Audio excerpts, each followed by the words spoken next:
Today, I got something really exciting for me. I think you're gonna like it too. What's inside this box dropped 3 days ago. Wait. In the process of editing this video, I received something else.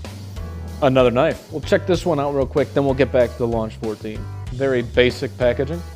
This is the Miguron Akri. Close to perfectly center out of the box. Right here we got a front flipper and a front flipper only. That's cool, and it's heavily jimped, so it's gonna work out very nicely. A decent looking pocket clip going on here. No back and forth, no up and down. We have G10 contoured scales with some milled liners. Got this for about $50 on AliExpress. We have a satin finish with almost a full flat grind going on here. Nice drop point blade with a crown spine going all the way on down. Wow, this thing's got a blade steel of DC53. Haven't experienced that yet, but I'm told it's D2 on steroids. It's sharp enough, but I did have to do that take 4 times. There might still be a burr on this. Overall, for $50, it's a pretty sweet looking knife. Excited to check it out. Back to the Launch 14. You can't open a box without a knife. My Kershaw Launch 10 will be my unboxing knife for the day.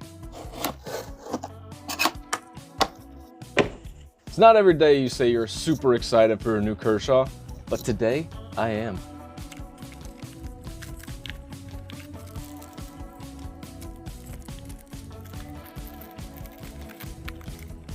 The Kershaw Launch 14.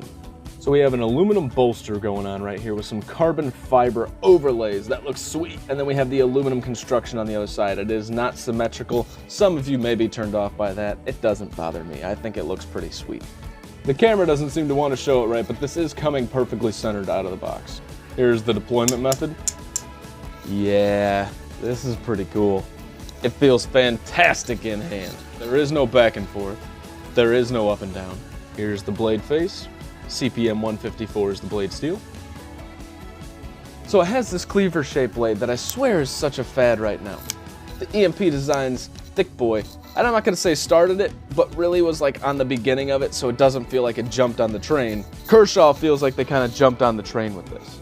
That being said, I am not mad one bit. In hand, it feels better than any other Kershaw that I've ever felt. I mean, it's just, they nailed the ergonomics on this. This blade shape, while it feels like they're jumping on a fad, they definitely did their own thing with it, and that is something that I really appreciate here. This whole design actually is very unique, and I'm actually gonna say I'm proud of Kershaw for doing. You do have an ambidextrous pocket clip right here, but it might really mess up the look of the knife if you put it on the carbon fiber side.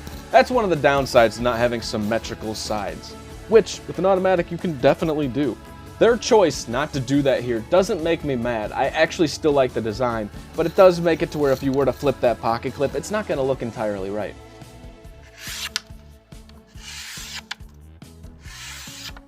Just going through that index card, I can tell you, they nailed the primary edge as well. I haven't inspected it yet, but I can tell you it's freaking sharp. Yeah, that thing's sharp. So upon first look on the secondary edge, or the sharpened edge itself, I will say that it looks pretty good. I'm not gonna say that it's perfect, but it looks pretty darn good. With this large finger choil right here, this is gonna allow for a lot of sharpening before you have any smiles, and that's another good thing. This jimping feels like it's in the perfect spot, and it tells you, hey, right here, I don't want you to go up any further because I'm raising the swedge. Like, it just, this whole design is so kind of goofy, but yeah, I'm really digging it. This is the new Kershaw Launch 14. I don't know if you're impressed, but I am. And if you are, leave it in the comments below. You guys stay sharp, stay safe, and have a great freaking rest of your day. Thanks for watching.